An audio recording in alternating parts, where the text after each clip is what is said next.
All right, let's start with Keon.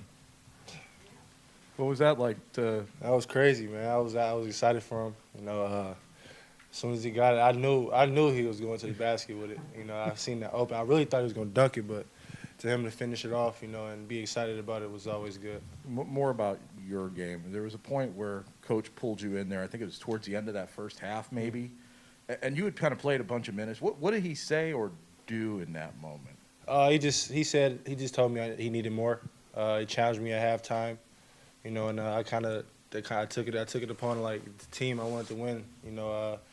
Tonight wasn't about scoring the points, scoring the ball for me, but rebounding and blocking shots was my job, and I feel like in certain spurts, I didn't do a good job enough, but I feel like I did fulfill my job though. So he didn't kiss you on the cheek.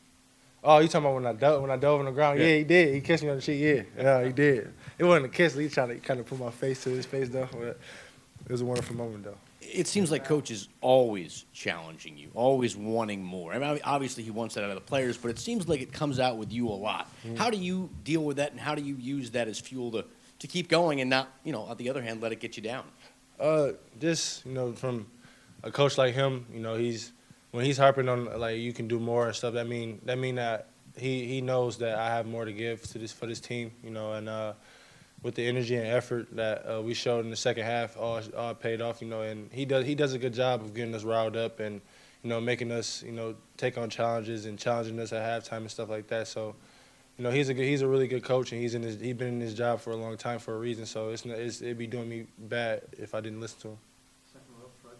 Same question I asked Max with the coach kissing you, whatever he did, and pumping his fists all the time. And former players around. How do you try to explain that this game is not just any other game? Since like I said the other day, since I've been here as a freshman, Cassius and Nick and Quay, Kenny even, they all preached on the rivalry, and since I've been here, I just try to take that initiative and give it to the younger dudes that hasn't played against Michigan, like Max and Jaden. Before the game, I told them that this game is not just for them. We had fans outside at 6:30 in the morning. It's cold in the mug outside. I wouldn't be standing outside. But just putting that in their head. Letting them know that this game not just for us, not even just for the fans. Even the alumni that's been through here. All Michigan State fans. So getting this win, it felt really good. Oh, you mean? Marcus, about 6 minutes left. You and Julius both picked up fourth fouls. Yeah. Joey had to go in there and defend Hunter. Got a couple of stops. I mean, how big was that, and how excited were you for that? I was happy for Joey, man. I honestly feel like the last foul call, he kind of bailed me out. I think it was a good screen. I didn't even get a chance to set the screen, really.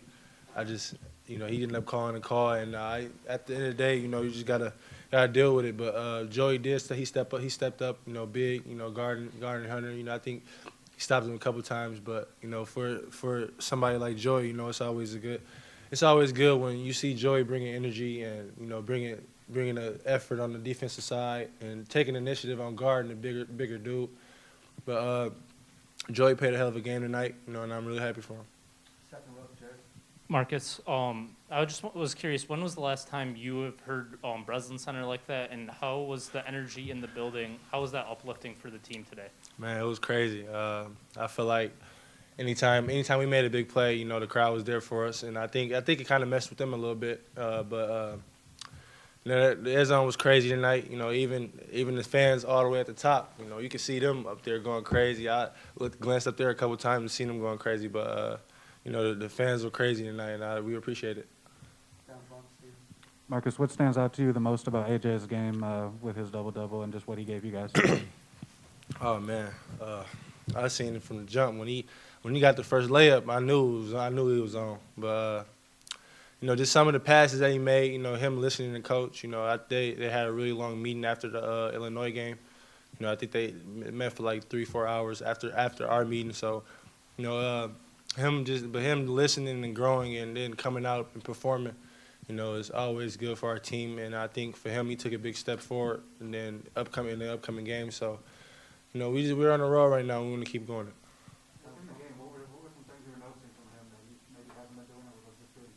Coming to a 2-foot stop, of course. Spraying the ball, I feel like a couple situations he could have scored. He dropped in the first half. He dropped one off the Max, got a dunk.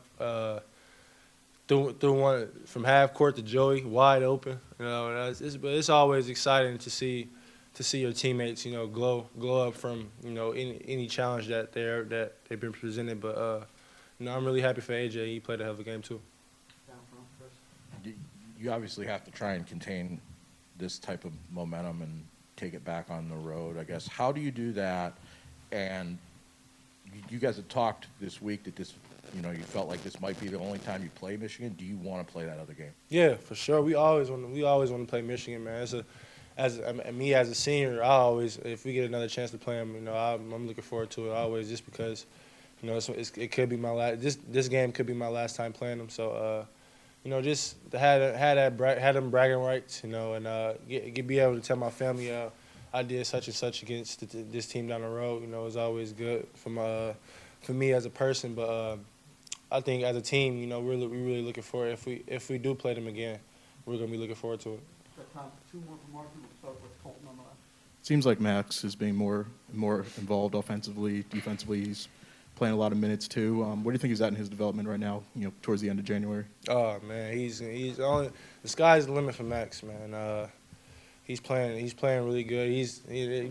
As a freshman, you go through times where you don't know, or you're nervous, or just some certain situations that he's been through. I feel like he's fulfilled his role, up until now. But I think as a player for Max, he has stepped up defensively for us. Guarding one of the best players on each team we play for and play against.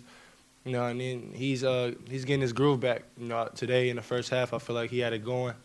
In the second half, I was trying to tell him to look for a shot more, but he played poised. He played with a lot of emotion. And I think they took on him, Jaden and Pierre, and I think they took on the challenge that coach gave him at halftime too. As being freshmen and being in this rival, you have to be, as a freshman, you have to have the most energy, from because you don't know what to expect. So Max stepped up tonight, and he played a hell of a game too.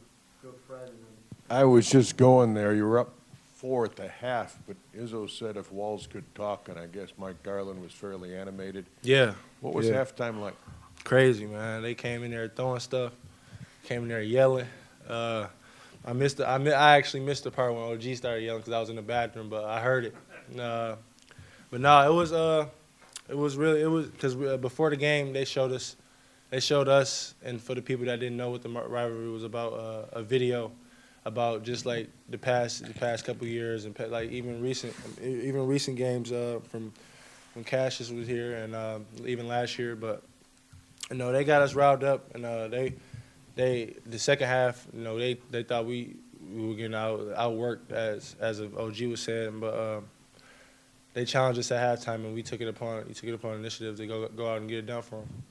you go one last one, Ryan, over here on the right. Hey, Marcus, you've already mentioned that you feel like when you think back on it, there may be a few defensive plays that you left out there, but you had a couple of blocks on Hunter. There were a couple more times where you affected the shots that wouldn't go down as blocks. So, do you kind of walk away from this feeling like you personally played well defensively, or do you feel like, no, there was still more I could have done? Yeah, it was definitely still more I could have done, but I think